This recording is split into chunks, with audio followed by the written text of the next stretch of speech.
জানো, আমাদের জীবন কিন্তু বড্ড অদ্ভুত। জীবনের প্রত্যেকটি ক্ষণে ক্ষণে পালা বদল হয়, কখনো সুখ আবার কখনো দুঃখ। তবে সুখটাকে আমরা হাসি মুখে পার করে দিলেও দুঃখের দিনগুলোকে যেন হাসি মুখে কখনো পার করতে পারি না। তখন যেন সুখের জন্য অপেক্ষা করি, তবে সেই সুখের দিনগুলো আসতে বড্ড বেশি সময় নেয়। যাই হোক, অনেক গল্প অনেক কথা হবে তোমাদের সঙ্গে। তার আগে চলো নিজের পরিচয়টা দিয়ে নিই। নমস্কার, কেমন আছো সবাই? আশা করছি সবাই ভালো আছো, আর আমরাও বেশ ভালো আছি। আমি রিমি। আজকে আমার আরও একটি নতুন ব্লগে তোমাদের সবাইকে অনেক অনেক স্বাগত জানাই। অনেক ভোরবেলা ঘুম থেকে উঠেছি, তবে ঘুম থেকে উঠে দরজা খুলেই দেখি উঠোন ল্যাপা হয়ে গেছে। আসলে আমার শাশুড়ি মা অনেক সকালবেলা আজকে উঠোনটা লেপেছে। আসলে কয়েকদিন ধরে বৃষ্টি কাদাতে না উঠোনটা একদম নষ্ট হয়ে গিয়েছিল। তবে সত্যি কথা বলি, আমার ঘরের সামনে যেহেতু দুটো বড় বড় গাছ আছে, সেই জন্য আমার ঘরের উঠোনগুলো না কেমন যেন সবুজ এবং শ্যাওলা পড়া, সেগুলো যেন মোটেই ঠিক হতে চায় না। ভাবছি সেগুলোর উপরেও একবার ব্লিচিং পাউডার দিয়ে বেশ ভালো করে ঝাড় দিয়ে দেখবো তো উঠোনটা পরিষ্কার হয় কি না। আজকে ছিল আমার ছেলের স্কুল, তাই অনেক আগে আমি ঘুম থেকে উঠেছিলাম। সোনা এখনও পর্যন্ত ঘুমোচ্ছে। আমার সোনা ঘুমিয়ে থাকতে থাকতে আমি যতটা সম্ভব কাজ কমপ্লিট করে নেওয়ার চেষ্টা করেছি। আর সেই সাথে ভেবেছি যদি ভাতটা বসিয়ে দিয়ে স্কুলে আসতে পারতাম তাহলে আমার ক্ষেত্রে বেশ সুবিধে হতো। কেন কি বলো, স্কুল থেকে বাড়ি ফিরতে তো সকাল 7টা বেজে যায়, তারপর আবার 8:30টার সময় সোনাকে নিতে আসতে হয়। আসলে এখন স্কুল শুরু হচ্ছে সকাল 6:30টায়, আর স্কুল শেষ হচ্ছে সকাল 9টায়। সেক্ষেত্রে যাতায়াতে আমার অনেকটা সময় ব্যয় করতে হচ্ছে। এক এক দিন তো আমার হেঁটেই আসতে হয়, কারণ ওই টোটোওয়ালা কাকা সব দিন আসতে পারে না, যেমন আজ আসতে পারেনি, তাই আমরা হেঁটে হেঁটে এসেছি। সকালের পরিবেশটা কিন্তু দারুণ ছিল। তার উপরে এটা Krishnanagar to Karimpur high road হলেও সকালবেলাটা বেশ ফাঁকা, খুব একটা বাস গাড়ি যায় না। দেখতে দেখতেই আমরা পৌঁছে গেছি স্কুলে। সত্যি কথা বলি, স্কুলের এই চারিদিকে সবুজ পরিবেশটা না আমার ভীষণ ভালো লাগে।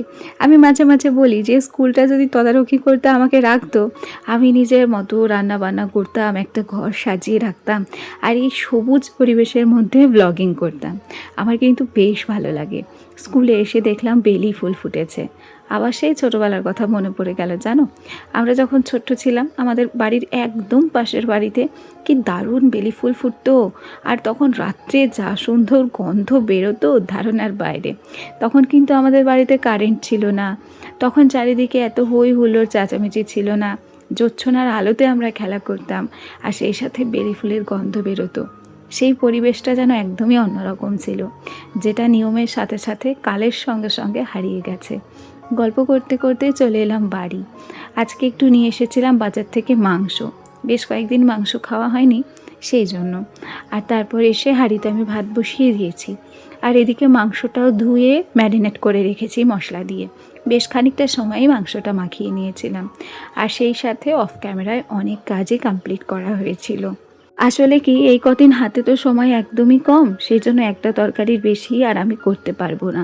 ওদিকে ভাত আর এদিকে মাংসটা হয়ে গেলে সোনাকে আনতে যেতে হবে। তবে বাড়ি এসে এ কাজ ও কাজের জেরে কি হয়েছে জানো, মাংসটা আমাকে কড়াইতে চাপিয়ে সোনাকে আনতে যেতে হয়েছিল। গল্প করতে করতে কড়াইটা তাতিয়ে নিয়ে তারপর খানিকটা তেল ঢেলে আজকে আলুটাকে ভাজা করে নিলাম। আমি অন্য দিন সব কিছু মেখে একেবারে মাংস বসিয়ে দিই, আজকেও আমি সব কিছু মেখে নিয়েছি মাংসতে, তবে আলুটা আজকে ভাজা করে নিলাম। আর তারপর সোজা চলে এলাম কলের পরে। ওদিকে হাঁড়িতে যে ভাতটা চাপিয়েছিলাম সেই জলটাও গরম হয়ে গেছে, আর চাল ধুতে চলে এলাম। তবে আজকে টাইম কলের জল প্রায় শেষ। আর টাইম কলের জল থাকতে থাকতে আমি যত ধামা বালতি আছে সব কিছু ভরে রাখি, আমার তাতে সুবিধা হয়। আর সব কাজের মধ্যে বাথরুমের জল স্টোর করে রাখা আমার যেন একটা বড় কাজ। সেটা সকাল হোক বা বিকেল, যতক্ষণ আমি বাথরুমের জল ভরে রাখতে না পারি তাহলে আমার মনে হয় কি কোনো না কোনো কাজ যেন আমার অসম্পূর্ণ রয়ে গেল। জানো, আমি সব সময় চেষ্টা করি নিজের মতো করে সব কাজ গুছিয়ে করতে, একদম সুন্দরভাবে সব কাজ মেনটেন করতে, তবে সবসময় সব কাজ সুন্দরভাবে মেনটেন করা যায় না। যাই হোক, গল্প করতে করতে এদিকে ভাতটাকে বসিয়ে দিয়েছি, আর এদিকে মাংসের আলুটাও ভাজা হয়ে গেছে। এই ভিডিওটা আমি বেশ কয়েকদিন পরে শেয়ার করছি। আসলে তোমাদেরকে বলেছিলাম যে বাবার হাতের অপারেশন হয়েছে। আজ সকালে বাবা না রেডি হয়েছে কৃষ্ণনগরে যাওয়ার জন্য। আসলে আজকে হাতের ব্যান্ডেজটা খোলা হবে, আজকেই ফাইনাল আমরা জানতে পারবো যে আঙুলটাকে রাখতে পারা যাবে না ওটাকে কেটে বাদ দিতে হবে। তাই সকাল থেকে এক প্রকার চিন্তা ভাবনা মাথায় কাজ করছে, আর সেই সাথে কিছু ভালোও লাগছে না। কেন, ছোটোখাটো বিপদের সম্মুখীন আমরা অনেকবার হয়েছি, তবে এমনটা কোনোদিনও হয়নি। যাই হোক, মানুষের সঙ্গে যে সব দিনই সমান যাবে তা তো নয়। ভালোর সঙ্গে মন্দটাকেও মিলিয়ে মিশিয়ে তো আমাদের চলতে হবে।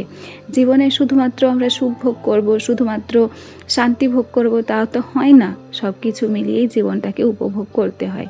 তবুও জানো, মনে মনে ভাবি এবং ঈশ্বরকে বলি যে কাউকে এমন কোনো বিপদ দিও না যে বিপদের জন্য তার জীবনটাই পুরো শেষ হয়ে যায়। সহ্য করার শক্তি দিও, আর সেই সাথে প্রত্যেকটি মানুষকেই ভীষণ বড় বড় বিপদের হাত থেকে রক্ষা করো। এখন দিনক্ষণ ভীষণ খারাপ, কোন মানুষটার কখন কি হয়ে যায় সেটা আমরা কেউই বলতে পারি না, তাই না বলো? যাই হোক, চলো গল্প করতে করতে ও ঘরে মাংস বসিয়ে আমি কিন্তু এ ঘরে চলে এসেছি। এ ঘরে এসেই সবার প্রথমে আমি বিছানাটা গুছিয়ে নেব, তবে তার আগে বিছানার চাদরগুলোকে ভাঁজ করে নিলাম। কারণ এখন তো আমাদের কম্বল লাগছে না ঠিকই, এবছর অনেক বেশি গরম পড়েছে, তবে বিছানার চাদর ছাড়া আমরা রাত্রে ঘুমোতে পারি না। আর এদিকে তোমরা খেয়াল করেছিলে কিনা জানি না, আমি বাড়ি এসে যে কুর্তিটা পরে স্কুলে গিয়েছিলাম সেটা খুলতেই পেরেছিলাম না, আর গরমে কাজকর্ম করতে করতে সেটা অর্ধেক প্রায় ভিজেই গিয়েছিল। এরপর মাংসটা কড়াইতে রেখে আমার দেওরকে বলে আমি সোজা চলে এসেছিলাম স্কুলে আসার পর এই যে দেখছি আমার সোনার ছুটি হয়ে গেছে, সবারই ছুটি হয়ে গেছে, তবে ছুটির পরেও না ওরা কিছু একটা শেখায় বাচ্চাদের, সেটাই শেখালো। আর সেই সাথে আমারও একটু প্রিন্সিপাল রুমে দরকার ছিল, সেটা মিটিয়ে সোজা চলে এলাম বাড়িতে। আর বাড়িতে এসে মাংসটাকে আমি নামিয়ে নিলাম। আজকের মাংসটা না ভারী সুন্দর হয়েছিল, সেটা আমি বলবো না, আমার ছোট্ট ছেলেটা বলেছিল। কেন জানি না, এখন আমার মাংস রান্না ওর খুব পছন্দ হয়, ও বরাবরই আমার রান্না পছন্দ করে। তবে বলছে যে মা, আজকের মাংসটা দারুণ হয়েছে। ওর জন্য 2 পিস কষা মাংসও আমি তুলে রেখেছিলাম, সেটাও নিয়ে এসেছি। আগের দিন আলু দিয়ে পেঁপে দিয়ে একটু মুগের ডাল ফেলে রান্না করেছিলাম, সেটাও রয়েছিল, সেটাও সোনাকে একটু দিয়েছি। এদিকে ওকে নিয়ে এসে ইউনিফর্ম খুলিয়ে খানিকক্ষণ রেস্ট করিয়ে তারপর খাওয়াতে বসলাম।